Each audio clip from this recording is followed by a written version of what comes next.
একটা কান্ট্রির ডেভেলপমেন্টের জন্য কি ধরনের ভূমিকা পালন করে। তো এখানে আমাদের যেহেতু রুরাল সোশিওলজি, যেটা রুরাল সোসাইটি নিয়ে ডিল করে বা রুরাল সোসাইটি সম্পর্কে স্টাডি করা হয় রুরাল সোশিওলজির মাধ্যমে। তো সেক্ষেত্রে আমাদের যে রুরাল ডেভেলপমেন্ট বা রুরাল সোসাইটির যে ডেভেলপমেন্ট সেটা কিভাবে হয়ে থাকে, বা আমাদের এগ্রিকালচারাল বেসড যে সোসাইটি বা কান্ট্রি, সেখানে রুরাল ডেভেলপমেন্টের জন্য এগ্রিকালচারের ভূমিকা গুলো কি কি। তো এটা যদি আমরা কয়েকটা ভাগে দেখি, তো এখানে প্রথম হচ্ছে share of agriculture in national income. Share of agriculture in national income, আমাদের ন্যাশনাল ইনকাম, সেখানে এগ্রিকালচারের শেয়ারটা কি বা কিভাবে এগ্রিকালচারটা বিভিন্ন সময়ে যে রোল প্লে করে। তো আমরা জানি এগ্রিকালচার আমাদের বাংলাদেশের যে রুরাল সোসাইটি সেটা ডেভেলপমেন্টের জন্য একটা গুরুত্বপূর্ণ ভূমিকা প্রতিনিয়ত পালন করে, এবং আমাদের যে total GDP, gross domestic product যেটা আছে, তো সেটার একটা অন্যতম অংশ এগ্রিকালচার এবং ফরেস্ট্রি সেখান থেকে আমরা পেয়ে থাকি, বা এগ্রিকালচার এবং ফরেস্ট্রি আমাদের যে রুরাল ডেভেলপমেন্টের ক্ষেত্রে বা জিডিপি সেটা বৃদ্ধির ক্ষেত্রে গুরুত্বপূর্ণ ভূমিকা পালন করে, এবং প্রতি বছরই যে একটা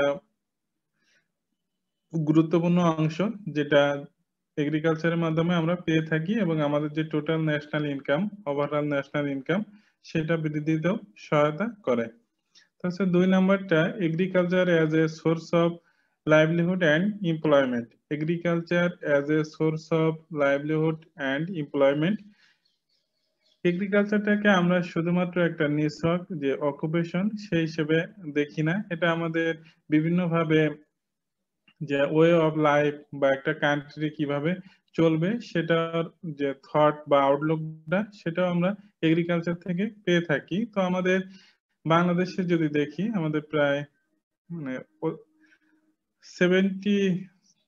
60 to 70% যে পপুলেশন, তারা এগ্রিকালচারের সাথে জড়িত, এবং তারা বিভিন্নভাবে তার এগ্রিকালচারটাকে পেশা হিসেবে নিয়ে থাকে, এবং এগ্রিকালচার এবং এগ্রিকালচারাল যে অ্যাক্টিভিটি গুলো সেগুলোর সাথে জড়িত হয়ে তাদের লাইভলিহুডটা তারা লিড করে। তো আমাদের এগ্রিকালচারটা আমাদের লাইভলিহুড এবং এমপ্লয়মেন্টের ক্ষেত্রে গুরুত্বপূর্ণ সোর্স হিসেবে কাজ করে। তো সে agriculture as a source of man power, agriculture as a source of man power, আমাদের যে পূর্ববর্তী স্টেজে আমরা যদি দেখি, আমাদের যে ইকোনমিক ডেভেলপমেন্ট, সেখানে আমাদের man power for rapidly expanding non agricultural sector such as manufacturing, commerce, service etcetera, যেগুলো প্রতিনিয়ত ডেভেলপমেন্টের সাথে সাথে আমাদের যে এগ্রিকালচারের যে ডেভেলপমেন্ট সেটা কমে যাচ্ছে, বা এগ্রিকালচারের যে সোর্সটা বা এগ্রিকালচার থেকে যে প্রোডাকশন সেটা প্রতিনিয়ত কমে যাচ্ছে। তো তারপরও আমাদের যে বিভিন্ন ইকোনমিক ডেভেলপমেন্ট সেটা যে প্রথম ধাপ, সেখানে আমাদের যে মার্জিনাল প্রোডাক্টিভিটি অফ লেবার সেটা ইন এগ্রিকালচার সেটা প্রতিনিয়ত জিরোর দিকে ধাবিত হচ্ছে। তো আমাদের যে এগ্রিকালচারাল প্রোডাকশন সেখানে, তারপর আমাদের যেহেতু রুরাল বেসড সোসাইটি, সেখানে অবশ্যই ম্যান পাওয়ারের প্রয়োজন হয়, যেটা আমরা মানুষের প্রয়োজন হয়, যেটা বিভিন্নভাবে তারা লেবার হিসেবে এগ্রিকালচারের সাথে জড়িত হওয়ার ফলে তারা সোর্স অফ ম্যান পাওয়ার হিসেবে কাজ করে। তো আমাদের এগ্রিকালচারের সাথে সাথে যে নন এগ্রিকালচারাল সেক্টর যেগুলো, সেগুলো ডেভেলপড হওয়ার সাথে সাথে আমাদের এগ্রিকালচারের যে proportion of labour force engaged in agriculture সেটা কমে যাচ্ছে। তারপরেও আমাদের যে এগ্রিকালচারটা সোর্স অফ ম্যান পাওয়ার হিসেবে কাজ করে, আমাদের যেহেতু রুরাল বেসড বা রুরাল সোসাইটিতে আমাদের অধিকাংশ পপুলেশন বসবাস করে। তো হচ্ছে agriculture as a source of র ম্যাটেরিয়ালস, আমাদের যে বিভিন্ন কনজিউমার গুডস যেগুলো ইন্ডাস্ট্রি থেকে প্রডিউসড হয়, তো সেটার জন্য যে প্রাইমারি যে র ম্যাটেরিয়ালস প্রয়োজন হয় সেটা আমরা মূলত এগ্রিকালচার থেকে পেয়ে থাকি। বিশেষ করে বিভিন্ন ধরনের প্রসেসিং ইন্ডাস্ট্রি যেগুলো এগ্রিকালচারের যে বিভিন্ন র ম্যাটেরিয়াল সেগুলো ইউজ করে তারা বিভিন্ন ধরনের ইন্ডাস্ট্রিয়াল গুডস সেগুলো প্রডিউস করে। তো আমাদের যে এগ্রিকালচারাল সেক্টর এবং এগ্রিকালচারাল ডেভেলপমেন্ট, সেটার অবশ্যই আমাদের রুরাল ডেভেলপমেন্ট বা ওভারঅল ডেভেলপমেন্টের জন্য প্রয়োজন, বা একটা রুরাল সোসাইটির ক্ষেত্রে অবশ্যই সেখানে এগ্রিকালচারাল ডেভেলপমেন্ট সেটা হতে হয়। তারপরটা হচ্ছে agriculture as a source of capital for development. Agriculture as a source of capital for development, প্রত্যেকটা ইকোনমিক ডেভেলপমেন্টের ক্ষেত্রে অবশ্যই সেখানে ক্যাপিটাল প্রয়োজন হয়। আমরা যে কোনো কাজ পরিচালনার জন্য অবশ্যই আমাদের সেখানে ফান্ডের প্রয়োজন হয় বা অর্থ সম্পদের প্রয়োজন হয়। ক্যাপিটাল ছাড়া আসলে কোনো বিজনেস বা কোনো ডেভেলপমেন্ট সেটা সম্ভব হয় না। তো আমাদের যে এগ্রিকালচারাল সেক্টর, সেখান থেকে আমাদের এই ক্যাপিটালটা সেটা পাওয়ার ক্ষেত্রে গুরুত্বপূর্ণ ভূমিকা পালন করে, বা আমাদের যে ইকোনমিক গ্রোথ সেটা পরিচালনা করতে হলে এগ্রিকালচার গুরুত্বপূর্ণ সহায়ক হিসেবে কাজ করে। কারণ এগ্রিকালচারাল যে প্রোডাকশন, সেখান থেকে আমরা বিভিন্ন ধরনের ক্যাপিটাল আহরণ করে সেটা ইউজ করার মাধ্যমে আমরা আমাদের সোসাইটিতে ডেভেলপমেন্টে করতে পারি। তো আমাদের বিভিন্ন সোসাইটিতে আমাদের যে ডেভেলপমেন্টটা সেটা ভিন্ন ভিন্ন হয়ে থাকে। তারপরেও এগ্রিকালচারটা আমাদের ডেভেলপমেন্টের ক্ষেত্রে ক্যাপিটালের অন্যতম সোর্স হিসেবে সহায়তা করে থাকে। তো হচ্ছে agriculture as a source of foreign exchange. Agriculture as a source of foreign exchange, আমাদের যে ফরেন ইনকাম বা বিশেষ করে আমরা যেগুলো এক্সপোর্ট করি, তো সেক্ষেত্রে আমাদের যে ক্যাপিটাল গুডস যেগুলো প্রতিনিয়ত আমরা অন্যান্য দেশে এক্সপোর্ট করি, এটার মাধ্যমেও আমরা আমাদের যে ফরেন এক্সচেঞ্জ সেটা অব্যাহত থাকে, এবং সেখান থেকে আমরা যে ফরেন কারেন্সি সেটা আমরা সহজে গেইন করতে পারি, এবং আমাদের যে current and potential imports and export সেটা সঠিকভাবে পরিচালনা করতে এগ্রিকালচার অনেকাংশে সহায়তা করে থাকে।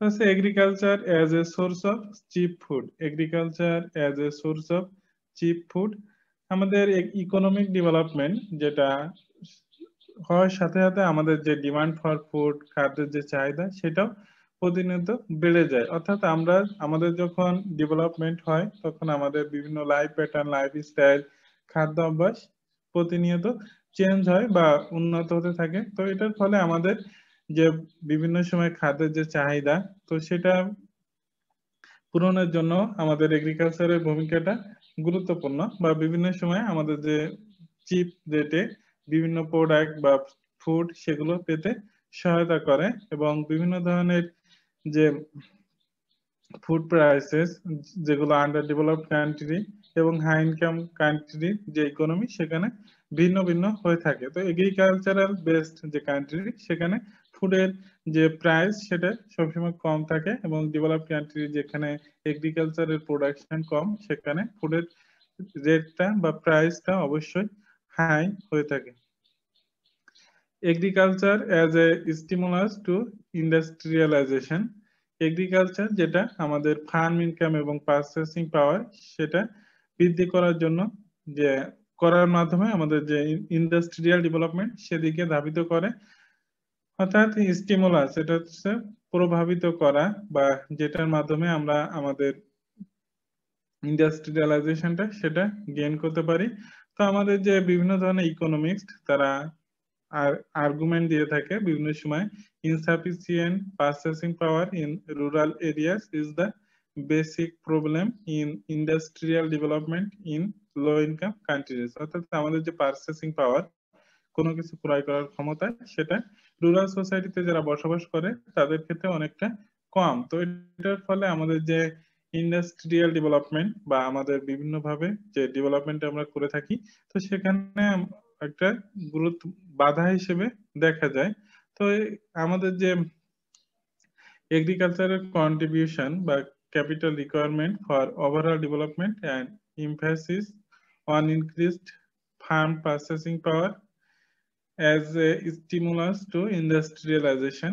তো আমাদের যে বিভিন্ন ওভারঅল ডেভেলপমেন্ট সেটার জন্য যে রিকোয়ারমেন্ট গুলো, ক্যাপিটাল রিকোয়ারমেন্ট সেটা ফুলফিল করতে অবশ্যই এগ্রিকালচার সহায়তা করে, এবং আমাদের যে ফার্ম প্রসেসিং পাওয়ার সেটা যখন বৃদ্ধি পায় তখন আমাদের ইন্ডাস্ট্রিয়ালাইজেশন সেটা বৃদ্ধি করতে অনেক সহজ হয়। তো এগুলো হচ্ছে role of agriculture in rural development. আমাদের রুরাল ডেভেলপমেন্টের ক্ষেত্রে এগ্রিকালচার বিভিন্নভাবে আমাদেরকে প্রভাবিত করে বা সহায়তা করে, বা এটা যে রোলগুলো প্লে করে।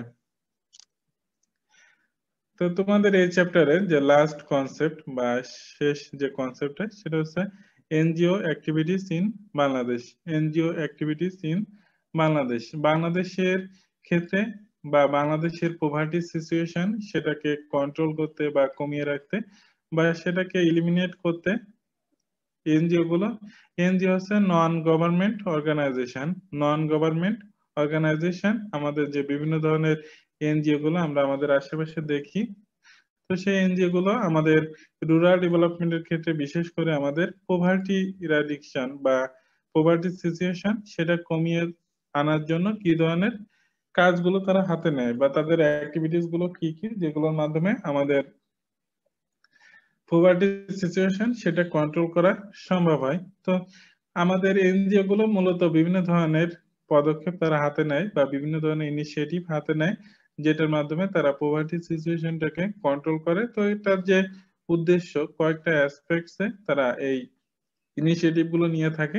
তো সেগুলো হচ্ছে আমাদের যে ইকোনমিক গ্রোথ অ্যাচিভমেন্ট প্রসেস সেটাকে দ্রুতগামী করা বা অতি সহজে ইকোনমিক অ্যাচিভমেন্ট সেটাকে যে গ্রোথটা সেটা নিয়ে আসার জন্য সহায়তা করে থাকে। তারপর হিউম্যান রিসোর্স ডেভেলপমেন্ট আমাদের যে মানব সম্পদ সেটার উন্নয়ন করতেও অনেকাংশে সহায়তা করে। এবং বিভিন্ন পোর গ্রুপ অফ পিপুল যারা একটা রুরাল সোসাইটি বা বিভিন্ন সোসাইটিতে বসবাস করে তাদেরকে টার্গেট করে তাদেরকে ডেভেলপ করার জন্য তারা বিভিন্ন ধরনের স্ট্র্যাটেজি যেগুলো কম্বাইনলি তারা নিয়ে থাকে, যে স্ট্র্যাটেজি গুলোর মাধ্যমে আমাদের পোভার্টি সিচুয়েশন কমিয়ে আনার সাথে সাথে তাদেরকে বিভিন্ন ধরনের ডেভেলপমেন্টাল অ্যাক্টিভিটিস সেগুলোর সাথে ইনভলভ করা। এবং এটার ফলে এটা করার জন্য তারা বিভিন্ন ধরনের ইনিশিয়েটিভ হাতে নেয়। সেই ইনিশিয়েটিভ গুলো হলো এক নম্বর humanitarian progress and structural development organization for rural poor. Humanitarian progress and structural development organization for rural poor আমাদের যে রুরাল পোর যারা রুরাল সোসাইটিতে বসবাস করে, তো তারা রুরাল সোসাইটিতে বসবাস করতে গিয়ে তাদের যে টোটাল লাইফে তাদের বিভিন্ন ধরনের এক্সপিরিয়েন্স তারা ফেস করে বা তারা গেইন করে তাদের নিজস্ব কার্যাবলী বা তাদের সোসাইটিতে বসবাস করার মাধ্যমে। কিন্তু আমাদের যে এই লাইফ এক্সপিরিয়েন্স গুলো তাদের ভিতরে রুরাল সোসাইটিতে যারা বসবাস করে তাদেরকে সাইন্টিফিক্যালি অ্যানালাইজ করা এবং তাদের যে প্রবলেম বা সমস্যাগুলো সেটা ফেস করে এবং তার যে সমাধান সেটা দেওয়ার জন্য যে বিভিন্ন অ্যাক্টিভিটিস গুলো সেটা বিভিন্ন সময় এনজিও গুলো হাতে নেয়।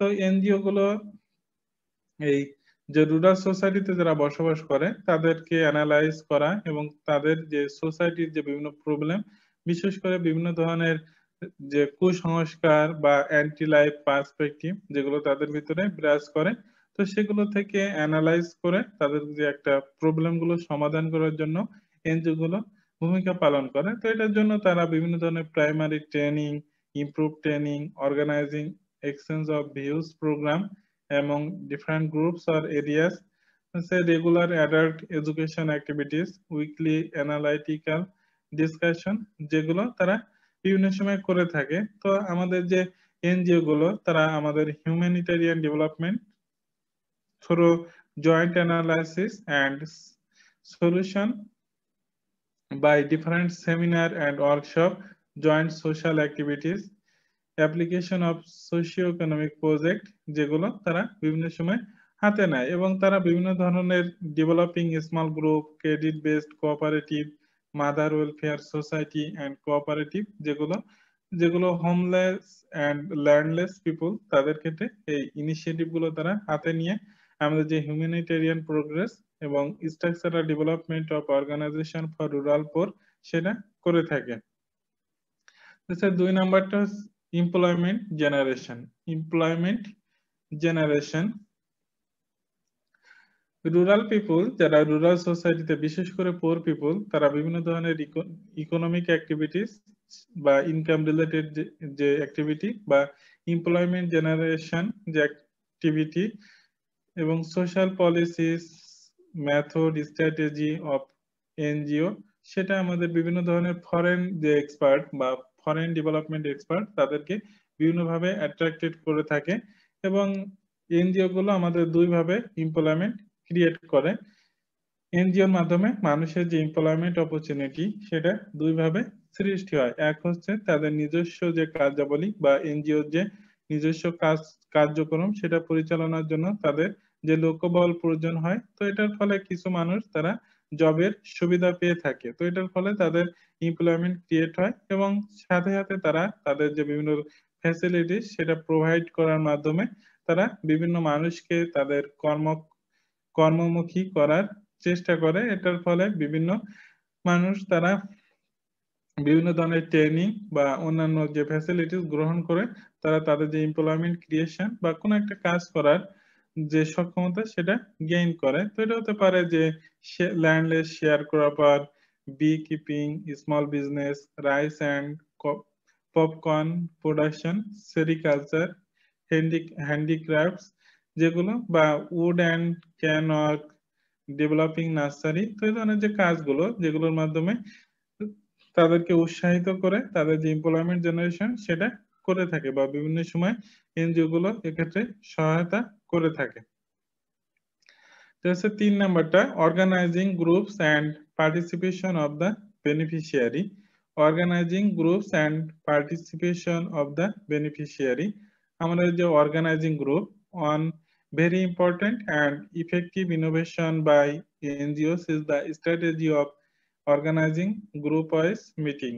আমাদের যে গ্রুপ ওয়াইজ মিটিং এনজিওর একটা অন্যতম যে কাজ, তারা গ্রুপ ওয়াইজ যে মিটিং সেটা বিভিন্ন সময় ক্রিয়েট করে, বা প্রত্যেকটা এনজিও যে একটা তাদের সত্ত্ব থাকে যারা এটার সাথে জড়িত হবে তাদেরকে একটা গ্রুপ করতে হবে এবং প্রতিনিয়ত তারা বিভিন্ন মিটিং এ বা একে অন্যকে খোঁজ খবর নেওয়া সেটা তাদের এই গ্রুপ ওয়াইজ করতে হয়। তো এটার ফলে তারা যে লোন স্কিমটা সেভাবে সেট করে এবং ইকোনমিক্যালি যে পোর যে পিপল তাদেরকে এম্পাওয়ারমেন্ট বা এম্পাওয়ার করতে অনেকাংশে সহায়তা করে। এবং এই যে গ্রুপ ওয়াইজ মিটিং এটার ফলে তাদের ভিতরে যে রিলেশনটা সেটা আরো গাঢ় করতে সহায়তা করে এবং পোর পিপল তারা একে অন্যের সম্পর্কে জানার মাধ্যমে তাদের ভিতরে যে সচেতনতা সেটা বৃদ্ধি পায়। 4 নাম্বারটা মাইক্রো ক্রেডিট। মাইক্রো ক্রেডিট ক্ষুদ্র ঋণ প্রকল্প, যেটা আমাদের যে ওভারঅল ইকোনমিক ডেভেলপমেন্ট যেটা আমাদের অবশ্যই প্রয়োজন। আমরা যদি একটা রুরাল সোসাইটি বা রুরাল এরিয়া তাদের যে পভার্টি লেভেল সেটা যদি আমরা কমিয়ে আনতে চাই বা চেষ্টা করি, তাহলে সেক্ষেত্রে অবশ্যই আমাদের ওভারঅল ইকোনমিক ডেভেলপমেন্ট সেটা প্রয়োজন। এবং আমাদের যে employment generation, per head income and scheme to increase saving is required for sustainable development and poverty reduction can be seen for the poor। তো আমাদের যে লোন আইডেন্টিফিকেশন অফ লোন যেটা অবশ্যই আমাদের প্রয়োজন। কোনো একটা কাজ পরিচালনা করতে হলে অবশ্যই আমাদের সেখানে অর্থের প্রয়োজন হয় বা ফান্ডের প্রয়োজন হয়। তো সেক্ষেত্রে যারা দারিদ্র পিপল রুরাল সোসাইটিতে বসবাস করে তাদের যে সোর্সেস অফ ক্রেডিট সেটা খুবই সীমিত, অর্থাৎ তারা সব জায়গা থেকে লোন গ্রহণ করতে পারে না, কারণ তারা পর্যাপ্ত পরিমাণ জামানত সেটা দেখাতে পারে না। তো এটার ফলে আমাদের যে এনজিও গুলো তারা জামানত ছাড়াই তাদেরকে বিভিন্ন ধরনের লোন ফ্যাসিলিটিস বা মাইক্রো ক্রেডিট সেটা প্রদান করে থাকে। তো এটার ফলেও তাদের যে লাইফ স্টাইল, লাইফ প্যাটার্ন বা যে ফ্যামিলি লাইফ সেটা ডেভেলপ করা সম্ভব হয়। আচ্ছা, 5 নাম্বারটা targeting poor rural women as beneficiary. Targeting poor rural women, আমাদের যে পোর রুরাল যে মহিলা সম্প্রদায় যারা বসবাস করে রুরাল সোসাইটিতে, তো তাদেরকে মূলত এনজিও গুলো টার্গেট করে এবং তাদেরকে যে বিভিন্নভাবে বেনিফিটেড করার জন্য তাদের যে কার্যক্রমগুলো তারা হাতে নিয়ে থাকে। তো তাদের যে ব্যাকওয়ার্ড লাইফ সেখান থেকে সামনের দিকে এগিয়ে আসার জন্য এনজিও গুলো বিভিন্ন ধরনের পদক্ষেপ নিয়ে থাকে। বিভিন্ন এনজিও তাদের শর্ত থাকে তারা শুধুমাত্র মহিলাদেরকে তারা লোন দিয়ে থাকে। তো এবং তারা মনে করে যে মহিলাদেরকে যদি স্বাবলম্বী করা যায় তাহলে একটা পরিবারকে স্বাবলম্বী করা সম্ভব এবং তাদের যে সচেতনতা বৃদ্ধির সাথে সাথে তারা তাদের অধিকার সম্পর্কেও সচেতন হবে। তো এটার ফলে যে রুরাল পোর উইমেন তাদেরকে এম্পাওয়ারমেন্ট করা বা তাদের যে বিভিন্ন পার্টিসিপেশন ইন ডেভেলপমেন্ট প্রসেস যেটা আমাদের সোসাইটিতে অবশ্যই একটা পজিটিভ ইফেক্ট সেটা নিয়ে আসে। এবং যে এনজিও গুলো এই মহিলাদেরকে এঙ্গেজ করার জন্য বিভিন্ন কার্যক্রম হাতে নিয়ে থাকে। So creating facilities for poor to enjoy government own খাস ল্যান্ড। আমাদের যে খাস জমিগুলো আছে, বিশেষ করে যেগুলোর কেউ মালিক না, যেটার মালিক আমাদের সরকার বা গভর্নমেন্ট, তো সেই জমিগুলো বিভিন্নভাবে বন্দোবস্ত নিয়ে যারা পোর রুরাল পিপল তারা সেটা ইউজ করে তাদের যে লাইফটা তারা লিড করতে পারে। যেমন আমাদের এই বছর যদি দেখো, আমাদের গভর্নমেন্ট থেকে যাদের জমি জায়গা নাই তাদেরকে এক মানে একটা বাড়ি সহ তাদেরকে কিছু জমি যেগুলো খাস জমি তাদেরকে বন্দোবস্ত দিয়ে সেখানে তাদের বসবাস করার সুযোগ দিচ্ছে। তো এটার ফলে আমাদের যারা পোর বা হতদরিদ্র তারা হয়তো বা এই সুবিধা নিয়ে তারা সুন্দরভাবে তাদের লাইফটা লিড করতে সক্ষম হচ্ছে। তো আমাদের যে এনজিও গুলো আছে তারা বিভিন্ন পোর পিপল তাদের নিয়ে তাদেরকে বিভিন্ন ভাবে সহায়তা প্রদান করে থাকে বা বিভিন্ন পরামর্শ প্রদান করে, যেটার মাধ্যমে এই গভর্নমেন্ট ওন খাস ল্যান্ড যেগুলো তারা নিয়ে বিভিন্ন ধরনের ডেভেলপমেন্টাল অ্যাক্টিভিটিস পরিচালিত করে তাদের যে লাইফ প্যাটার্ন বা লাইফ স্টাইল সেখানে পরিবর্তন নিয়ে আসতে পারে। হচ্ছে health, nutrition and hygiene. Health, nutrition and hygiene. বাংলাদেশে হেলথ এবং nutrition status of rural people is very poor. আমাদের বাংলাদেশের যে জনসংখ্যা যারা আমরা বসবাস করি তাদের যে হেলথ এবং স্যানিটেশন ফ্যাসিলিটি সেটা খুবই পোর। তো এটার কারণে আমাদের যে মেজরিটি অফ দ্য পপুলেশন তারা বিভিন্ন সময় যে মেডিকেল এবং হেলথ ফ্যাসিলিটিস সেটা থেকে বঞ্চিত হয় এবং তাদের যে ন্যূনতম যে সার্ভিসেস প্রয়োজন সেটাও তারা পায় না। তো এটার জন্য আমাদের এনজিও গুলো তাদের বিভিন্ন ট্রেনিং এবং এডুকেশন সার্ভিসেস যেগুলো প্রদান করে হেলথ এবং নিউট্রিশন যে সেক্টর সেটা ডেভেলপমেন্ট করার জন্য। তো আমাদের health and nutrition is one of the important indicator of poverty measurement.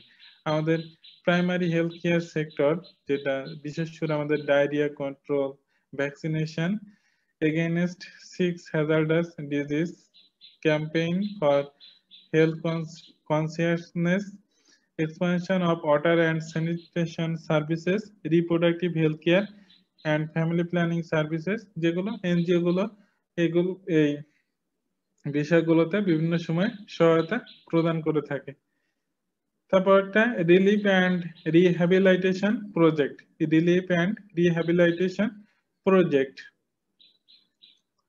আমাদের বাংলাদেশে যদি আমরা দেখি তো প্রতিনিয়ত বিভিন্ন ন্যাচারাল ডিজাস্টার সেটার দ্বারা আমরা বাংলাদেশের যে পপুলেশন বিশেষ করে রুরাল সোসাইটিতে যারা বসবাস করে তারা ক্ষতিগ্রস্ত হয়। তো আমাদের এই এনজিও গুলো তারা এই পোর পিপল তাদেরকে যে বিভিন্ন ইমার্জেন্সি নিড যেটা বিভিন্ন ডিজাস্টার সিচুয়েশনে সেটা প্রোভাইড করতে বিভিন্নভাবে সহায়তা করে। যেমন আমাদের ন্যাচারাল ডিজাস্টার লাইক ফ্লাড, ড্রাট যেগুলো বা বিভিন্ন ধরনের কন্টামিনেটেড ডিজিজেস যেগুলো আছে, তো সেটা থেকে রক্ষা করার জন্য বিভিন্ন ধরনের যে রিলিফ বা রিহ্যাবিলিটেশন প্রজেক্ট সেগুলো হাতে নেয় এবং এটার ফলে তারা আমাদের রুরাল যে পভার্টি সিচুয়েশন সেটা কন্ট্রোল করা বা কমিয়ে আনতে অনেকাংশে সহায়তা করে।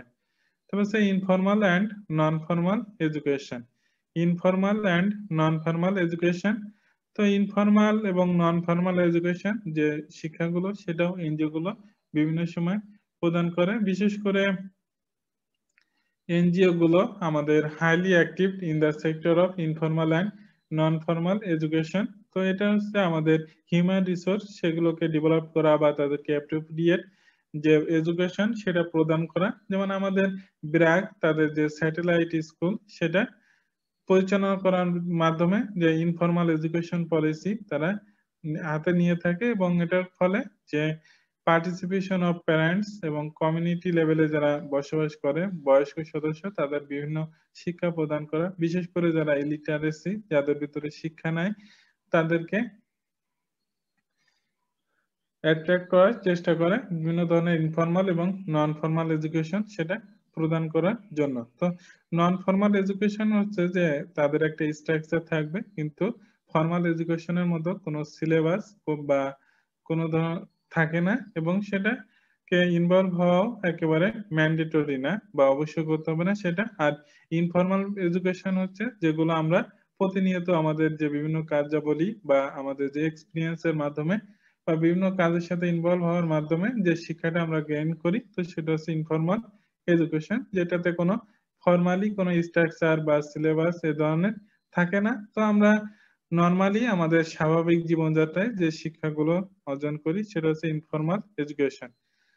লাস্ট যে point, innovating appropriate technology for small and seasonal farmers. আমাদের যে বিভিন্ন স্মল এবং সিজনাল ফার্মার্স তাদের জন্য বিভিন্ন ধরনের টেকনোলজি সেটা ইনোভেট করা বা ক্ষুদ্র ক্ষুদ্র যে টেকনোলজি সেটা ইনোভেট করে সেটা ফার্মারদের মাধ্যমে ছড়িয়ে দেওয়া, বিশেষ করে স্মল এবং সিজনাল ফার্মার তাদেরকে সহায়তা করার জন্য এনজিও গুলো বিভিন্ন ধরনের পদক্ষেপ হাতে নেয়। যেমন আমাদের বাংলাদেশে 70-এর দশকে প্রথম ইরিগেশনে যেটা শুরু হয়, এগ্রিকালচারাল ল্যান্ডে ইরিগেশন শুরু হয়, কিন্তু তখন আমাদের যে স্মল ফার্মার বা small size of farming land এটার কারণে তখন আমাদের যে শ্যালো টিউবওয়েল সেটা আমাদের সুইটেবল ছিল না সেখানে ইউজ করার জন্য। তো সেক্ষেত্রে আমাদের যে এনজিও গুলো তারা বিভিন্ন ধরনের ছোট ছোট যেমন ব্যাম্বু বা ক্যানেল টিউবওয়েল, তবে হচ্ছে স্টার পাম্প, ঢেকি পাম্প এ ধরনের যে ইরিগেশন টেকনোলজি সেটা ডেভেলপ করে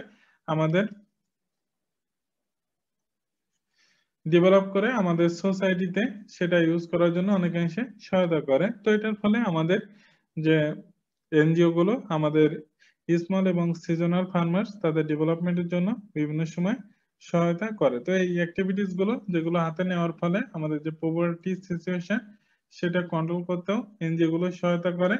সাথে সাথে তারা বিভিন্ন ধরনের যে রুরাল পোর্ট ডেভেলপমেন্ট যে ইনিশিয়েটিভ গুলো হাতে নেওয়ার ফলে আমাদের বাংলাদেশে পভার্টি সিচুয়েশনটা কন্ট্রোল করতে তারা বিভিন্ন সময় গুরুত্বপূর্ণ ভূমিকা পালন করছে।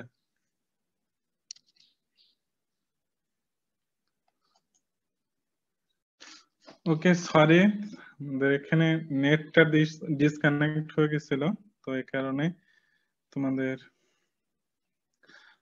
তোমরা কি শুনতে পাচ্ছ এখন? Yes sir. ওকে,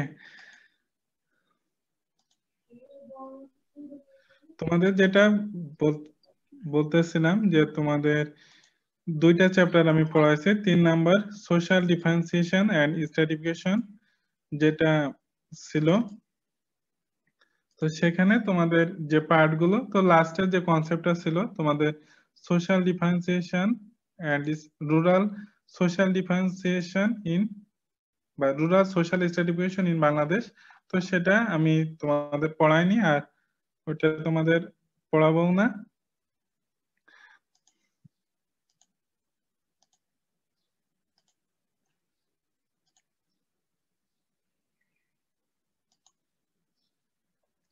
তো এখন তোমাদের এখান থেকে পরীক্ষায় প্রশ্নগুলো কিভাবে আসে, তো তোমাদের এখানে কয়েকটা পার্ট আছে যেটা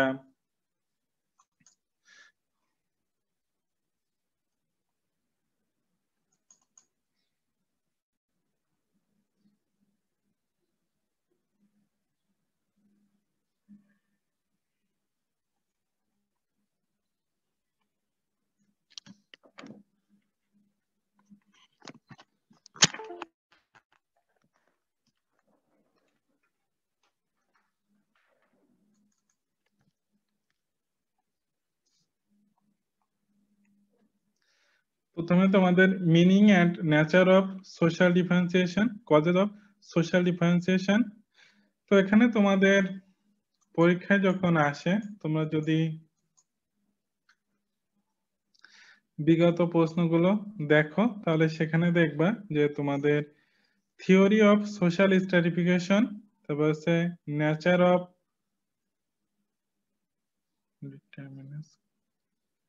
characteristics of social stratification, function of social stratification এবং থিওরি অফ সোশ্যাল স্ট্র্যাটিফিকেশন, এই তিনটা থেকে তোমাদের বড় প্রশ্ন দেওয়া হয়। Characteristics of social stratification, forms of social stratification এবং ফাংশন অফ সোশ্যাল না ক্যারেক্টারিস্টিক্স, ফাংশন এবং থিওরি অফ সোশ্যাল স্ট্র্যাটিফিকেশন, এই তিনটা থেকে তোমাদের একটা বড় প্রশ্ন দেওয়া হবে তোমাদের ফাইনাল পরীক্ষায়। ক্যারেক্টারিস্টিক্স, ফাংশন এবং থিওরি, তো থিওরি থেকেও মূলত তোমাদের যে মার্কশিয়ান অ্যানালাইসিস অফ সোশ্যাল ক্লাস, সেখান থেকে তোমাদের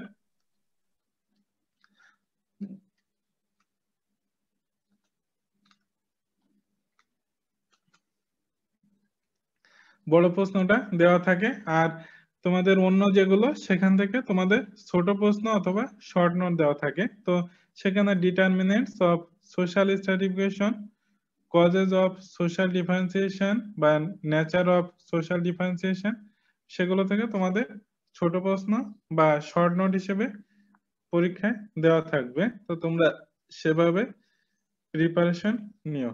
আর হ্যাঁ, কিছু বলবে কেউ? স্যার শর্ট নোটসটা স্যার কিভাবে স্যার লেখা লাগে? ওখানে কি স্যার মানে চারটার মতো থাকে না স্যার? তোমাদের শর্ট নোট গুলো 4টা শর্ট নোট লিখতে হয়, তো একটাতে আড়াই তোমাদের মার্কসে? 3.5 মার্কস হিসেবে থাকে, 3.5 মার্কস আচ্ছা। তো প্রত্যেকটা। তো তোমাদের 14 মার্কের প্রশ্নে 4টা যেটা অ্যান্সার করতে হয়। তোমরা তোমরা তো এখনো একবারও ফাইনাল পরীক্ষা অ্যাটেন্ড করোনি, তাই না? না স্যার, হ্যাঁ, সিটি তো তোমাদের স্যার দেই নাই, মানে হ্যাঁ, ওটাই তোমরা তো বুঝতেছি না। মানে টোটাল কোনো মানে পরীক্ষাই অ্যাটেন্ড করো নাই। তো সেক্ষেত্রে তোমরা যেটা করবা, মানে আমাদের দেখবা যে আগে বিগত সালে যে প্রশ্নগুলো সেগুলো পাওয়া যায় আর কি। এবং তোমাদের মোটামুটি এগ্রিকালচারে যেহেতু চাকরি, আগে আমরা পরীক্ষা নিতাম, তো অনেক প্রশ্ন তাদের কাছে আছে। তো তোমরা যদি সেই প্রশ্নগুলো কালেক্ট করো এবং সেগুলোই যদি সলভ করো আমাদের সাবজেক্টের ক্ষেত্রে, মানে বিগত সালের প্রশ্নগুলো দেখে সেটাই যদি সলভ করো, তাহলে দেখবা তোমাদের মোটামুটি সবগুলো প্রশ্নই চলে আসবে সেখান থেকে। মানে ওটা আমরা দেখা যায় যে কিছু প্রশ্ন আছে সেগুলো আমরা ঘোরাই ফেরাই বিভিন্ন সময় দিয়ে থাকি, তো একই ধরনের প্রশ্নই মূলত হয়ে থাকে। তো তোমরা সেখান থেকে দেখলে তোমরা বুঝতে পারবা। তো তোমাদের 4 নাম্বার যে চ্যাপ্টার, এটাতে যে বেশি ছিল, তো এখানেও তোমাদের ক্যারেক্টারিস্টিক্স অফ সোশ্যাল চেঞ্জ, তারপর হচ্ছে technological factors for changing agrarian society, role of agriculture in rural development এবং NGO initiative for rural development, এই 4টা থেকে তোমাদের তোমাদের এই চ্যাপ্টারটা শুধুমাত্র ফাইনাল পরীক্ষায় থাকবে, তোমাদের ক্লাস টেস্টে থাকবে না।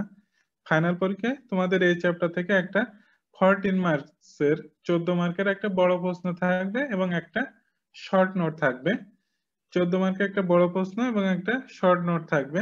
তো এক্ষেত্রে তোমাদের characteristics of social change, technological factors for changing agrarian society, role of agriculture in rural development এবং NGO initiative for rural development, এই 4টা থেকে তোমাদের একটা 9 মার্ক অথবা 10 মার্কের প্রশ্ন থাকবে ফাইনাল পরীক্ষায়।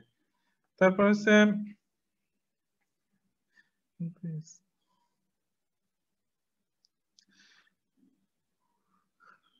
কজেস অফ সোশ্যাল চেঞ্জ এবং basic elements of rural development. Causes of social change এবং basic elements of rural development, এই দুইটা থেকে তোমাদের একটা শর্ট নোট থাকবে ফাইনাল পরীক্ষায়। এই দুইটা থেকে তোমাদের একটা শর্ট নোট অবশ্যই ফাইনাল পরীক্ষায় থাকবে। কজেস অফ সোশ্যাল চেঞ্জ এবং basic elements of rural development, এই দুইটা থেকে একটা শর্ট নোট থাকবে।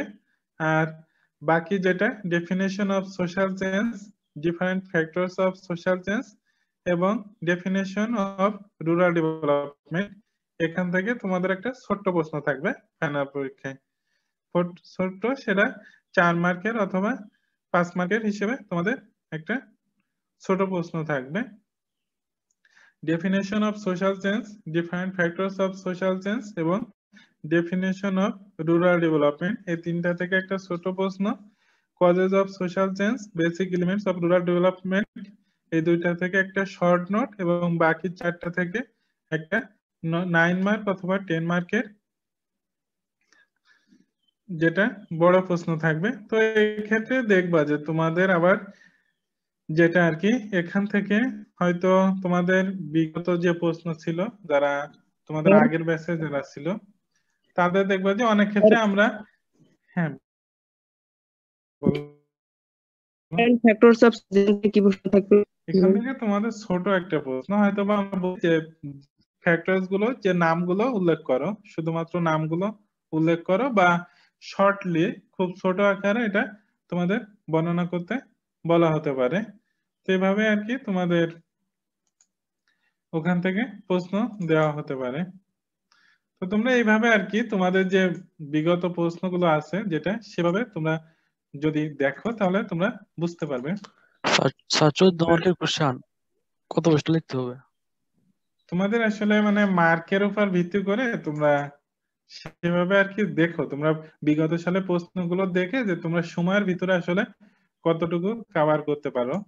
তো সেভাবে যেমন তোমাদের আর কি যেটা আর কি গত যে বিগত সালে যে প্রশ্নটা আমরা করেছিলাম আর কি তোমাদের আগের ব্যাচ যারা, তো সেখানে ছিল যে what do you mean by social change, describe factors of social change.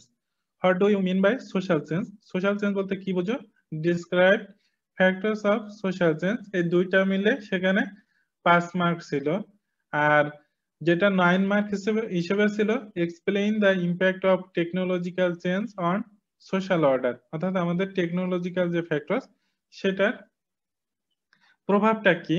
তো এটা আর কি মানে সেখানে 9 মার্ক হিসেবে ছিল। এবং আগে তোমাদের এই চ্যাপ্টারটা দুইটা চ্যাপ্টার ছিল আগের সিলেবাসে, তো সেখানে এই দুই চ্যাপ্টার থেকে দুইটা প্রশ্ন। তারপর যেমন justify the role of agriculture in rural development, rural ডেভেলপমেন্টের ক্ষেত্রে এগ্রিকালচারের যে রোলটা সেটা জাস্টিফাই করো। তো এটা ছিল মানে তাদের 7 মার্ক হিসেবে ছিল। এবং ডিফাইন রুরাল ডেভেলপমেন্ট এবং তার সাথে আরেকটা এসডিজি ছিল যেটা তোমাদের সিলেবাসে নাই, সেটা তাদের দুইটা মিলে 7 মার্ক ছিল। তো তোমাদের দেখবা যে আমার পার্ট থেকে তোমাদের যেটা আর কি হয়তো ছোট প্রশ্নগুলো সেটা আর কি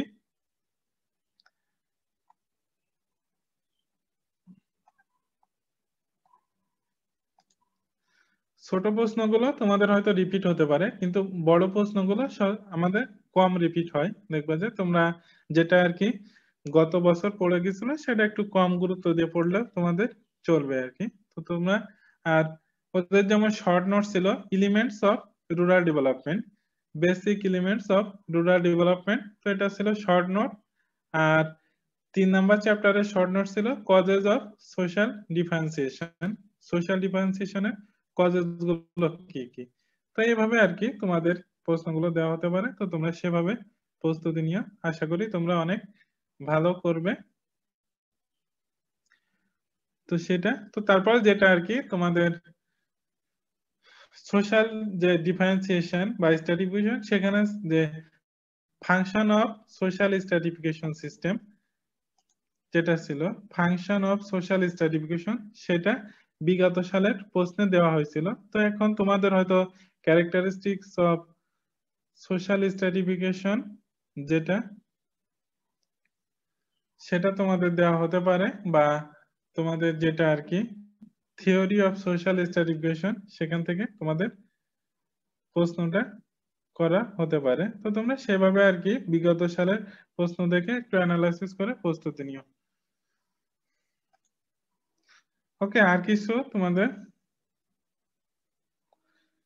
হ্যাঁ, এরপর যদি তোমাদের যেটা আর কি তোমাদের পরীক্ষা শুরু হতে অথবা আরো অনেক পরে হবে, তো এরপরে যদি তোমাদের আর কোনো জানার থাকে বা কখনো দরকার পড়ে, আর তোমাদের যদি ফিজিক্যালি কখনো ক্লাস শুরু হয় যদি চলে, তো হয়তো তোমাদের একটা করে আমি ফিজিক্যালি তোমাদের ক্লাসরুমে গিয়ে হয়তো আবার একটা ক্লাস নিব, গিয়ে হয়তো আবার তোমাদের ডিটেলস সেখানে বলবো আর কি। কিংবা তোমাদের যদি ক্লাস টেস্ট হয় তো সেখানেও তারপরে তোমাদের আমি আবারও বলবো আর কি।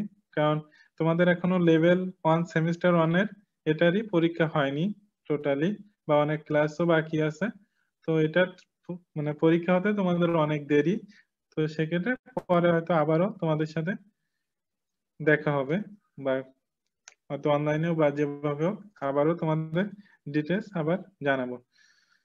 তো এটা আর কি, তোমরা সবাই ভালো থেকো এবং ভালোভাবে প্রস্তুতি নিও এবং সবাই সুস্থ থাকো। তো তোমরা একমাত্র ব্যাচ যাদের সাথে আর কি ফিজিক্যালি কোনো ক্লাস নেওয়া হলো না। তো তোমাদের তারপর তোমাদের হয়তো ক্লাস টেস্টের সময় অবশ্যই থাকবো, তখন হয়তো ফিজিক্যালি হয়তো পরীক্ষা নিতে হবে। তো সেটা তো তোমরা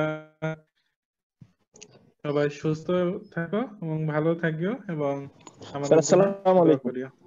স্যার এটা আসসালামু আলাইকুম। দিয়ে দিবেন? ওয়ালাইকুম আসসালাম।